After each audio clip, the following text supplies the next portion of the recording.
सुजन हो नमस्कार. आविष्कार आर्ट्स अँड क्रिएशन्स प्रस्तुत रविवारची गोष्ट या सदरामध्ये अमोल वाघचे तुम्हा सर्वांना सप्रेम अभिवादन. एकदा शास्त्रज्ञांचा एक समूह एका तुरुंगातील कैद्यांच्या मनोवृत्तीचा अभ्यास करत असतो. माणसांच्या बाबतीतील मानसिक आरोग्याच्या संदर्भात विविध असे प्रयोग करत असतो. एकदा त्या तुरुंगातील एका कैद्याला मृत्यूदंडाची शिक्षा सुनावण्यात येते. त्यावेळेला त्या कैद्याला नेहमीच्या पारंपरिक पद्धतीने अर्थात फाशी देऊन मृत्यूदंड देण्याऐवजी अन्य काही प्रयोग करावा असं त्या शास्त्रज्ञांच्या डोक्यात येतं. त्या कैद्याला सांगण्यात येतं की सरकारनं तुला मृत्यूदंड देण्याचं निश्चित केलेलंच आहे, त्या अर्थी तुला मृत्यूदंड हा मिळणारच आहे. पण इतरांप्रमाणे फाशी देऊन किंवा अन्य कोणत्याही स्वरूपात वेदनादायी मृत्यू देण्याच्या ऐवजी आम्ही एक वेगळा प्रयोग तुझ्या बाबतीत करणार आहोत. एका महाभयंकर विषारी अशा सापाकडनं तुला दंश केला जाईल. त्याचं विष दंश करताच काही क्षणामध्ये तुझ्या शरीरामध्ये भिनेल आणि तुला तात्काळ मृत्यू येईल. आता तडफडून वेदनादायी मृत्यू येण्यापेक्षा हा असा सहज सोपा येणारा मृत्यू त्यातल्या त्यात बरा म्हणून तो कैदी देखील या प्रयोगाला तयार होतो. ठरलेल्या दिवशी त्याला एका खोलीमध्ये नेलं जातं. त्या ठिकाणी पहिल्यापासूनच तो मोठा अकराळ विक्राळ साप त्याला दाखवला जातो. तो किती भयंकर विषारी आहे याबद्दल देखील त्याला माहिती दिली जाते. ती माहिती ऐकून आणि तो अकराळ विक्राळ असा साप पाहून त्याच्या मनामध्ये धडकी भरते. त्यानंतर त्या खोलीमध्ये त्याला एकट्याला सोडण्यात येतं. त्याच्या डोळ्यावरती आता पट्टी बांधलेली असते. त्या खोलीमध्ये मग तो साप सोडला जातो. पण खरी गोष्ट ही असते की तो साप हा बिनविषारी असतो. पण ही गोष्ट त्याच्यापासून लपवलेली असते. उलट तो किती भयंकर विषारी आहे हे त्याच्या मनावरती त्यांनी बिंबवलेलं असतं. पुढचे काही क्षण तो साप त्याच्या अंगाखांद्यावरनं फिरत असतो. थोड्या वेळानं घडतं असं की एक शास्त्रज्ञ हातामध्ये 2 सुया घेऊन त्या कैद्याच्या शेजारी जातो. त्या दोन्ही सुया तो हळूच त्या कैद्याच्या हाताला टोचतो. कैद्याचा असा समज होतो की सापाने आता आपल्याला दंश केला. आता या महाभयंकर विषारी सापाचं विष या शास्त्रज्ञांनी सांगितल्याप्रमाणे आपल्या शरीरामध्ये भिनायला सुरुवात झालेली आहे आणि आपण काही क्षणात मरणार आहोत हा विचार त्याच्या मनामध्ये येतो.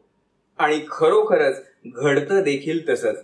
पुढच्या अवघ्या काही क्षणामध्ये तो कैदी त्या तुरुंगात किंवा त्या खोलीमध्ये मृत्युमुखी पडतो. खरंच असं का घडलं? असं घडलं याचं एकच कारण होतं, त्याच्या मनामध्ये असलेली भीती आणि त्या भीतीनं त्याच्या मनामध्ये तयार झालेले विचार. त्या शास्त्रज्ञांनी त्याला सांगितल्याप्रमाणे तो महाभयंकर विषारी असा सापाने दंश केल्यानंतर पुढे होणाऱ्या अपेक्षित परिणामांची भीती त्याच्या मनामध्ये घट्ट बसलेली असते. शिवाय सरकार आपल्याला मृत्यूदंड देणार आहे हे निश्चित झालंय म्हणजे आपल्यावर कोणत्याही प्रकारे कुठला प्रयोग होणार नाही, आपल्याला मृत्यू येणार हे निश्चितच आहे असा ठाम विश्वास त्याच्या मनामध्ये देखील असतो. जेव्हा एखाद्या घडणाऱ्या घटनेचा अपेक्षित परिणाम नक्की काय होणार आहे हे माहीत असतं आणि ती घटना घडणारच, त्याचा परिणाम आपल्यावर होणारच असा जेव्हा ठाम विश्वासही असतो, त्यावेळेला ती घटना प्रत्यक्षात घडो अथवा ना घडो आपलं शरीर, आपली बॉडी त्याप्रमाणे रिॲक्ट करायला सुरुवात करते आणि आपल्यावरती त्या घटनेचा परिणाम होतोच. या गोष्टीला सायंटिफिक भाषेमध्ये प्लासिबो इफेक्ट असं म्हणलं जातं. अगदी छोटीशीच ही गोष्ट पण खूप काही शिकवून जाते. कधी कधी आयुष्यामध्ये एखादी वाईट घटना घडणार आहे हे आपल्याला अपेक्षित असतं. त्या घडणाऱ्या घटनेतून काय वाईट परिणाम घडणार आहेत, आपल्याला काय भोगावं लागणार आहे, आपल्याला काय दुःख होणार आहे याची आपल्याला किंचितशी जाणीव असते. पण ती वाईट घटना घडणारच आहे, त्याच्यामधनं आपल्याला त्रासच होणार आहे, त्याच्यामधनं आपल्याला दुःख हे भोगावंच लागणार आहे असा जेव्हा आपला ठाम विश्वास बसतो, त्यावेळेला ती घटना प्रत्यक्षात घडो अथवा ना घडो आपलं शरीर त्याप्रमाणे रिॲक्ट करायला सुरुवात होते आणि त्या नकारात्मक विचारांमुळे आपल्याला प्रचंड त्रास होतो. पण याउलट कुठलाही प्रसंग येवो, कुठलीही परिस्थिती येवो, मी त्या प्रसंगातून, त्या परिस्थितीमधून सहजपणे अगदी बाहेर पडेल. ज्या देवावरती, ज्या गुरूंवरती किंवा ज्या अदृश्य शक्तीवरती माझी ठाम श्रद्धा आहे, माझा ठाम विश्वास आहे, ती शक्ती मला या कोणत्याही परिस्थितीमधनं सहज बाहेर काढेल असा ठाम विश्वास, असा ठाम सकारात्मक विचार जर त्यावेळी आपल्या मनामध्ये असेल तर तो विचार, तो विश्वास आपल्याला त्या संकटामधनं, त्या प्रत्येक प्रसंगामधनं अगदी सहजगत्या बाहेरही काढू शकतो. चांगल्या वाईट घटना, चांगले वाईट प्रसंग हे प्रत्येकाच्याच आयुष्यात घडत असतात.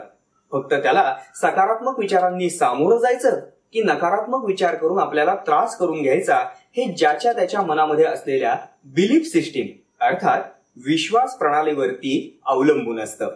म्हणून परिस्थिती कशीही असो, प्रसंग कुठलाही येऊ, काहीही घटना घडो, कोणत्याही परिस्थितीमध्ये सकारात्मक विचार करून स्वतःवरती विश्वास ठेवावा असं जे आपले पूर्वज सांगत आले ते याचसाठी.